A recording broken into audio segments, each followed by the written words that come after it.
tenemos un invitado que ha tenido una participación muy importante en la campaña electoral, ha sido uno de los candidatos al Congreso que ha tenido una importante figuración en los medios, en el debate político y que ha venido además dejando sentada una posición muy clara, muy contundente y de mucho conocimiento del tema político y también doctrinario. Me refiero al candidato número 21 en Renovación Popular, Frank Kreklek, a quien damos la bienvenida. ¿Cómo estás, Frank? Hola Luciano, buenas tardes. Te agradezco mucho la invitación y un saludo a los que nos están viendo en estos momentos. Frank, ha sido una campaña, bueno, ha sido, todavía quedan unos 10 días, pero estamos ya en la recta final. Ha sido una campaña muy dura, muy atípica y muy rara, ¿no es cierto? Fundamentalmente por redes sociales, poco contacto con el elector. ¿Cuál es tu balance hasta este momento de la campaña? Efectivamente, ha sido una campaña muy atípica que probablemente no se repite en muchos años, no solo por el tema del COVID y las cuarentenas que han restringido mucho la campaña presencial, sino también por los cambios en las normas. Recuerda que en los congresos pasados se hicieron muchos cambios de reformas políticas, como la paridad y la alternancia, la prohibición de financiamiento por parte de empresas, la prohibición de publicidad en radio y televisión y la prohibición de la reelección parlamentaria. Entonces, todo esto ha hecho de que estas elecciones sean muy atípicas y que las personas que ingresen al próximo Parlamento en su mayoría no van a tener experiencia ni ningún tipo de conocimiento en gestión pública ni temas parlamentarios. Vamos a tener un congreso de pulpines con el cual vamos a tener que lidiar para el siguiente gobierno. Frank, tú tienes una experiencia en el Congreso. Yo recuerdo que tú has trabajado en el Congreso un buen tiempo como asesor y conoces el interior del funcionamiento parlamentario, pero aún así las reformas que se han hecho debilitan tremendamente al primer poder del Estado, ¿no es cierto? Es una especie de Congreso hecho a la medida del señor Vizcarra, que luego nos ha heredado toda esta crisis. Sí, por supuesto. En mi caso, como dices, tengo la suerte de haber trabajado como técnico parlamentario en la Comisión de Trabajo. He estado 3 años como asesor político del ex congresista Julio Rosas Guaranga, defensor de la vida y la familia y promotor de Conmigo No Te Metas. Y también trabajé cerca de 7 meses en la Comisión de Inteligencia con la doctora Marta Chávez. Eso me permite tener mucha experiencia en el tema parlamentario y yo no voy a entrar pues a hacer prácticas preprofesionales como la mayoría de los que están postulando, ¿no? Que recién van a ir a conocer el Congreso, leer la Constitución o leer el reglamento. Yo ya conozco el tema y por lo tanto voy a trabajar desde el primer día que comience mi labor como congresista de la República. Va a haber un trabajo fuerte también de desarticular una serie de bombas de tiempo que están quedando en la legislación y que este gobierno morado, que debiera solamente haber custodiado las instituciones y protegido el sistema y garantizado las elecciones, se ha dedicado a hacer una serie de leyes, como se ve que se les acaba el tiempo, introduciendo ideología de género, lenguaje inclusivo, derechos trans, ¿no? Y que te vas a encontrar con ese tema porque tal vez ni siquiera les alcance el tiempo y todo eso va a estar todavía en discusión o va a haber que desarmar este monstruo que han estado armando. Así es, como bien dices, de acuerdo a varios analistas, vamos a tener uno de los congresos más conservadores en los últimos años. Entonces, el gobierno morado, junto con varias bancadas progresistas, están desesperadas por sacar sus proyectos de ley antivida y antifamilia. Hemos visto que han querido debatir hace poco un proyecto de legalización de aborto y la Comisión de la Mujer, integrada por varias mujeres, ha aprobado una ley de identidad de género que no beneficia en nada a las mujeres, que, entre otras cosas, promueve que todos los peruanos paguemos con nuestros impuestos hormonización y cambios de sexo, o sea, operaciones quirúrgicas de mutilación genital a hombres que se consideran mujeres, ¿no? Esto es un absurdo. Hay mucha gente que se muere por falta de medicinas, de oxígeno, falta de atención en los hospitales, y en ese sentido es una prioridad cortarle los genitales a algunas personas porque se sienten mujeres, se van a sentir mejor así. Me parece que es una burla, una falta de respeto al pueblo peruano. Tú has tocado el tema también de este proyecto de ley que ha ingresado sobre el tema del aborto, pero que no solamente busca legalizar el aborto, sino que además atenta contra la patria potestad de los padres, porque hay un artículo en el que habla, por ejemplo, que las jovencitas hasta de 14 años podrían optar por el aborto, reduce el límite del consentimiento sexual, ¿no? Y atenta contra la forma en que la familia está constituida, dando a las niñas prácticamente el derecho a abortar. Y por otro lado, habla de las 14 semanas, pero ese lapso de 14 semanas, que ya es un crimen intolerable, incluso se amplía en los casos de aborto por violación. ¿Qué opinión tiene sobre este proyecto realmente perverso que se ha presentado en el Congreso? Definitivamente quieren meter de contrabando ideológico todo el tema de género y feminismo radical, no respetando la voluntad del pueblo, porque estamos a puertas de elegir nuevos congresistas. Y en ese sentido, los actuales parlamentarios no tienen absolutamente ninguna legitimidad para aprobar leyes como esa. Los responsables de representar al pueblo y de debatir van a ser los siguientes congresistas. Y en ese sentido es una tomadura de pelo lo que pretenden hacer. Yo particularmente espero que el Pleno del Congreso rechace esos proyectos aberrantes que afectan la vida, la identidad biológica, sexual y a la familia peruana. Frank, el día de hoy también en el Congreso se ha aprobado, primero, por supuesto hay que aclarar solamente en la comisión, la inhabilitación por 10 años de Vizcarra, ¿no? Alias el Lagarto. Esta inhabilitación tiene que pasar todavía para ser aprobada en el Pleno, pero curiosamente han postergado el Pleno hasta el día 13, después de las elecciones, con lo cual le dan una ayudadita a Vizcarra. Yo pienso que el Congreso se ha demorado mucho. Esta inhabilitación era para que se apruebe hace 2, 3 meses, no ahora, en plena campaña electoral. Lo que están haciendo es victimizar a Vizcarra y además el Pleno del Congreso no va a debatir el tema hasta que terminen las elecciones. Entonces le han regalado publicidad gratuita a Vizcarra. A mí me parece que con el afán de fortalecer su candidatura, más que de perjudicarla, ¿no? Pienso que este tema no debió haber sido tocado hasta que terminen las elecciones. Al igual que el Ministerio Público no debería pues estar moviendo casos mediáticos, judiciales en plena campaña electoral, como en el caso de Vizcarra y de la señora Fujimori, ¿no? Es lamentable esto y termina beneficiando a estas personas. Sí, claro, a veces, en algunas ocasiones, un ataque termina, se puede usar en beneficio del atacado, ¿no? Con la victimización. Pero también hay ataques, Frank, arteros, ataques tremendos, calumniosos, injuriosos, como los que viene recibiendo Rafael López Aliaga. ¿Cuál es tu percepción de lo que está pasando con los medios de comunicación y con otros candidatos que han tomado como centro de todos los ataques al candidato López Aliaga?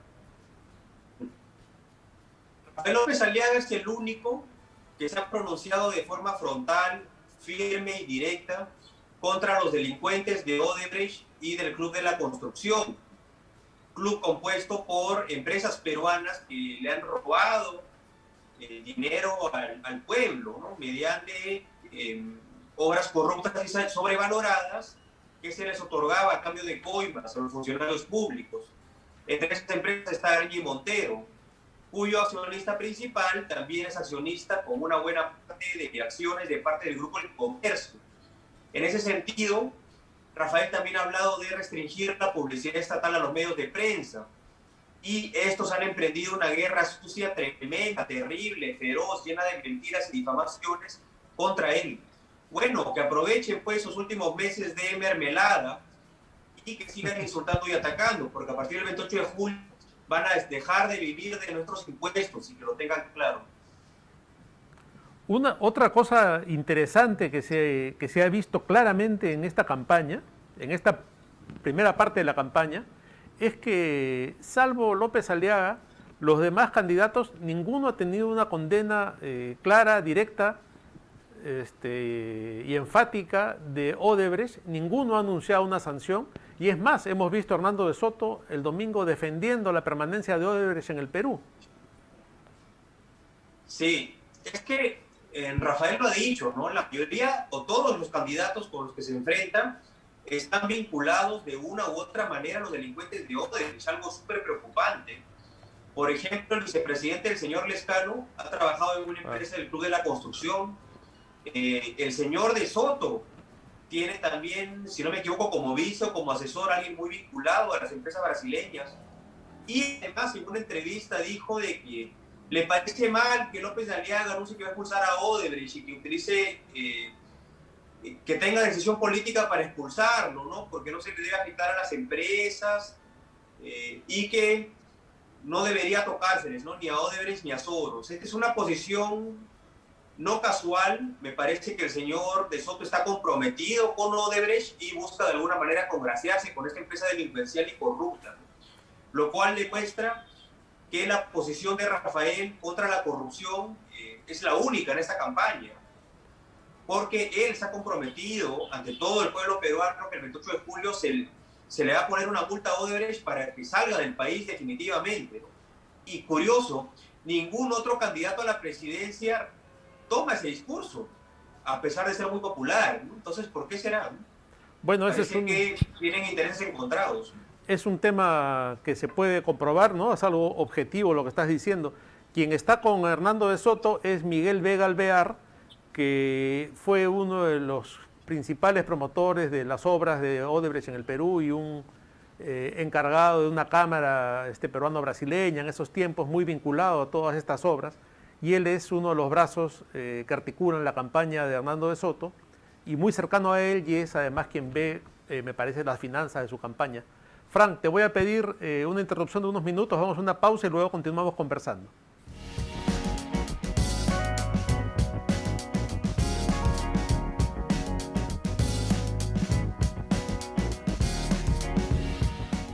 Estamos de vuelta en el vuelo de la abeja, estamos conversando con Frank Kreklett, candidato número 21 por Lima al Congreso de la República en la lista de Renovación Popular.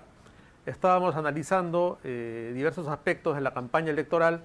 El último tema sobre el que conversábamos era la renuencia de la mayoría de candidatos, con excepción de López Aliaga, que encabeza precisamente el partido de Frank como candidato a la presidencia, de condenar clara y contundentemente a la corrupción, particularmente el tema de Odebrecht, OAS, el Club de la Construcción, y todo esto vinculado también a intereses económicos, por ejemplo, de los medios de comunicación.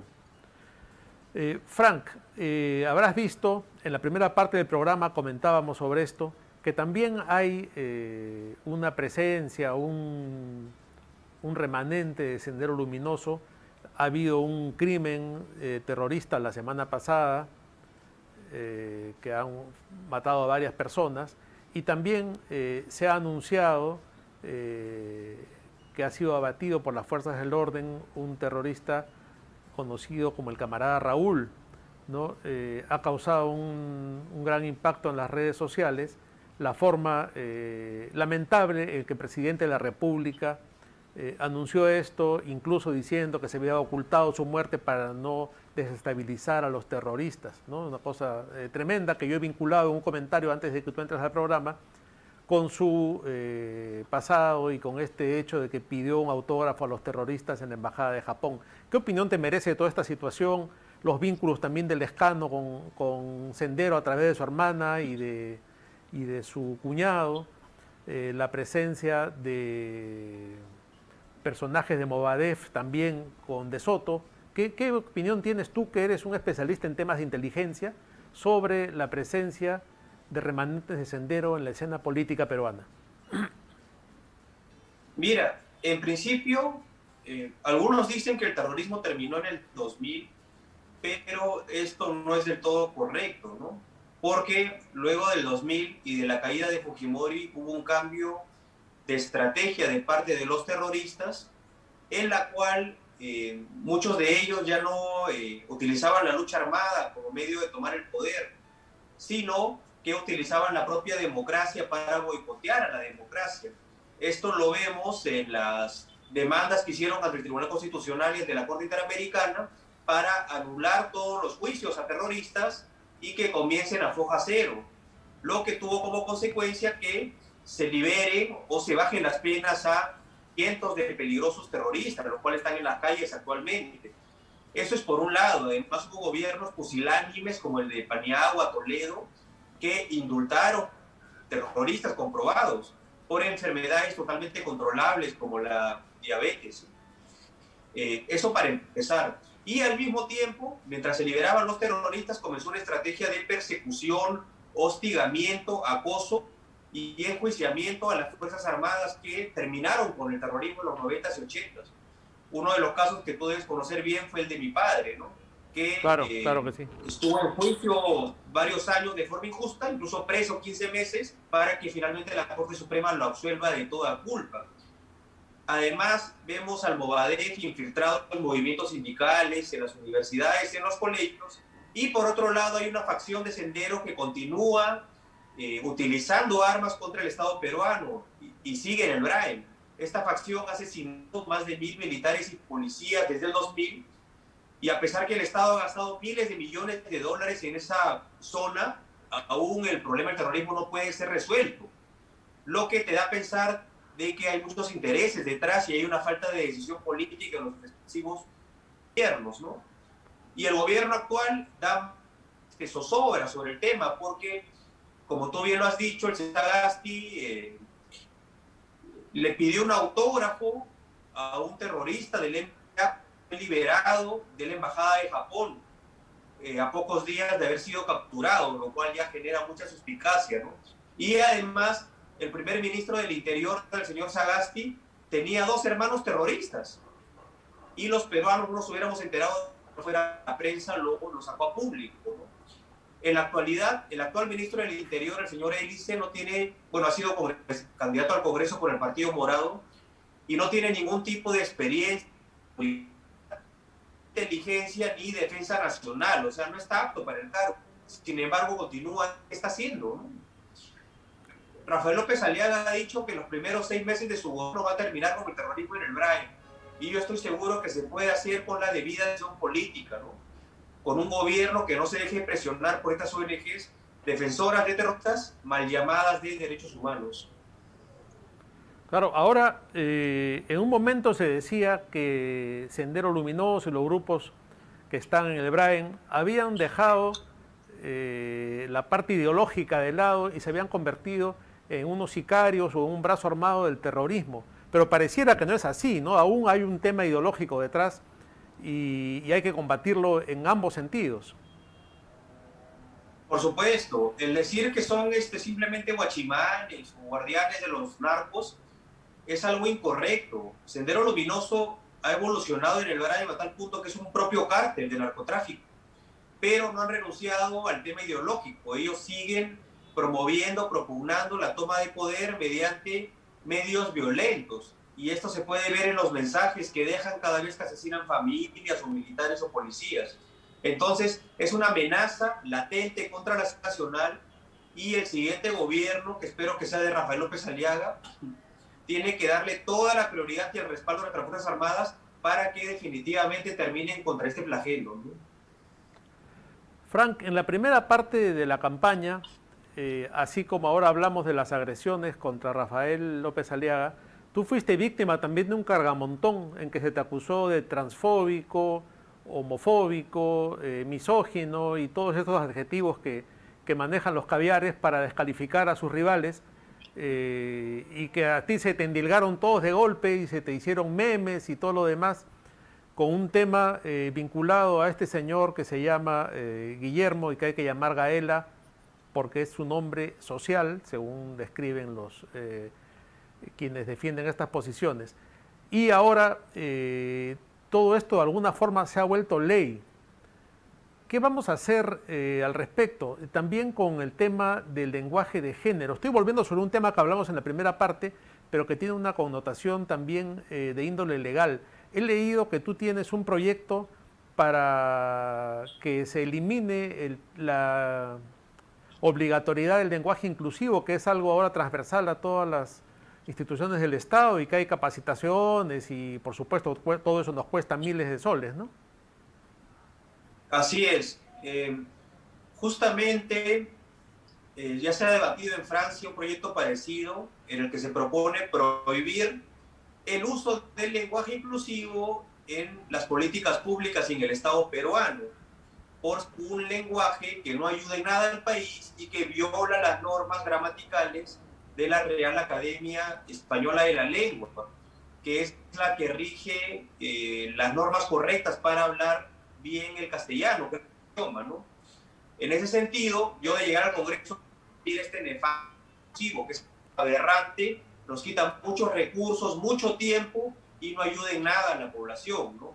Además, por supuesto, de prohibir el tema de la ideología de género, por ser una teoría no comprobada, sin ningún fundamento científico, la cual afirma que uno nace hombre o varón, pero construir su género de tal forma que puede convertirse en varón o mujer y el resto de la sociedad tiene que aceptarlo como tal, aún bajo amenaza de su libertad. Esto de ninguna manera se puede aceptar en los colegios de nuestros hijos porque es anticientífico, ¿no? No está comprobado y no se puede imponer como verdad absoluta. Además, que viola el derecho de los padres de familia a criar a nuestros hijos de acuerdo a nuestros principios y convicciones morales, ¿no? Y no por temas ideológicos impuestos por terceras personas o por el Estado. Claro, ojalá, Frank, que se pueda concretar esta posición de cancelar y erradicar estas imposiciones ideológicas a las cuales estamos sometidos y que sin ninguna duda yo auguro que estarás en el próximo Congreso para que eso sea así. Te quisiera preguntar, una vez elegido, ¿cuál es tu principal proyecto de ley? ¿Cuál es la idea central que tú llevas al Congreso, ¿no? Porque yo sé que tienes varios proyectos, pero si te preguntara con cuál te quedas, cuál es el principal, cuál es tu mayor interés en que se apruebe, ¿cuál es ese? Mira, el que me gusta más es un proyecto de ley para fiscalizar y transparentar los fondos de las organizaciones no gubernamentales. Lo que pasa es que vemos que muchas de estas ONGs promueven agendas, tratan los valores, los principios, las leyes y la constitución de todos los peruanos.